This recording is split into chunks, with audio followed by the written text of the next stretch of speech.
Road ప్రమాదాలకు ఇకపై కాంట్రాక్టర్కు జరిమానా. రోడ్డు ప్రమాదాలకు ఇకపై కాంట్రాక్టర్ కూడా జరిమానా అట. నిజంగా ఇది చేస్తే బాగుంటుంది, ఇది చేయాలి 100%. ఇది చేస్తేనే చాలా అద్భుతమైన. ఎందుకంటే ఇప్పుడు ఏం జరుగుతోంది, ఒక రోడ్ కాంట్రాక్టు లేకపోతే భవన నిర్మాణం కడతా ఉన్నారు, దాని కమిషన్లు స్థానికంగా ఉన్నటువంటి ప్రజాప్రతినిధులు పోతున్నాయి. దీనివల్ల కరప్షన్ చేస్తా ఉన్నాడు కాంట్రాక్టర్, నాణ్యంగా కట్టలేడు.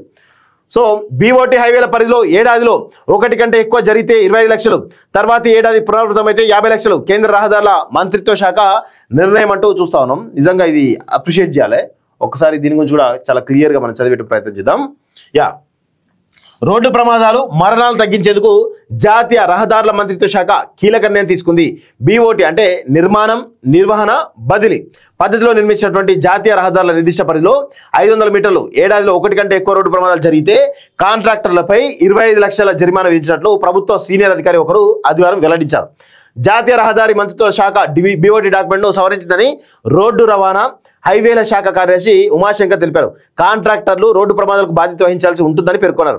ఒక ఏడాదిలో హైవేలోని నిర్దిష్ట పరిధిలో 1 కంటే ఎక్కువ సార్లు రోడ్డు ప్రమాదాలు జరిగితే సదరు కాంట్రాక్టర్ 20 లక్షల జరిమానాగా చెల్లించాలని, తర్వాతి ఏడాది కూడా ప్రమాదాలు పునరావృతమైతే ఫైన్ 50 లక్షలకు పెరుగుతుందని తెలిపారు.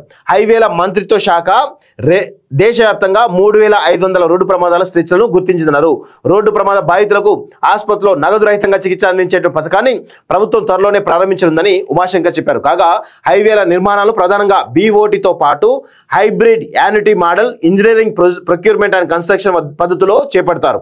నిర్వహణతో సహా ప్రాజెక్టులకు రాయితీ కాలం బీఓటీ మోడల్లో 15 నుంచి 20 సంవత్సరాలు ఉండగా హెచ్ఏఎంలో 15 ఏళ్ళు ఉంటుంది అంటూ చూస్తా ఉన్నాం. సో ఇది నిజంగా మంచి ప్రయత్నమే. కేంద్ర ప్రభుత్వాన్ని ఈ విషయంలో అప్రిషియేట్ చేయాలి. ఇంకొక విషయం ఏంటంటే, ఇప్పుడు టోల్ రోడ్స్ ఇస్తూ ఉంటారు. ప్రతి 60 కిలోమీటర్లకు 120 నుంచి 150 రూపాయలు టోల్ వసూలు చేస్తూ ఉంటారు కదా. అసలు ఆ టోల్ రోడ్లు సరిగా ఉండవు, రోడ్లు మొత్తం మరమ్మతులు చేస్తూ ఉంటారు, అయినా కానీ టోల్ వసూలు చేస్తూ ఉంటారు.